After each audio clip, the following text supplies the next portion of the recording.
오늘 통계청 자료를 보면 결혼 5년 이내 신혼부부 중에 자녀가 없는 비율 40%입니다. 통계 작성 이후 최고치라는데 일과 육아 병행 어렵고 집 문제 때문이라고 합니다. 수백조 원을 쏟아부었다는 저출산 대책 어디로 간 걸까요? 이승훈 기자가 보도합니다.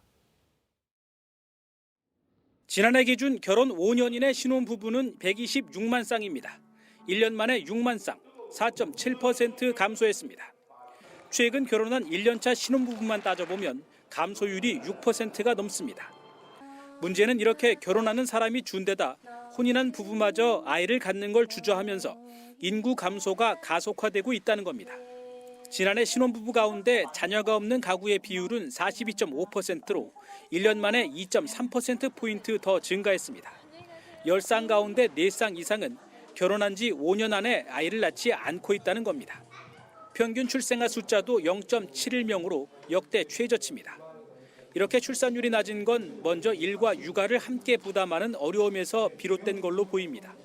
이번 조사에서 맞벌이 부부의 평균 출생아는 0.63명에 불과해 외벌이 부부보다 20% 이상 더 낮았습니다.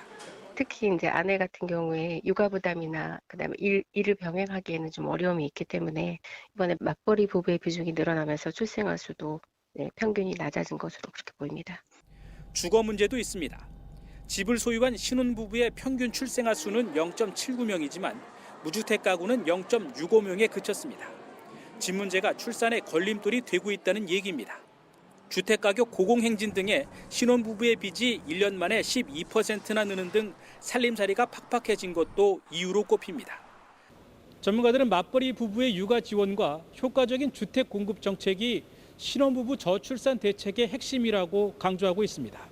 KBS 뉴스 이승훈입니다.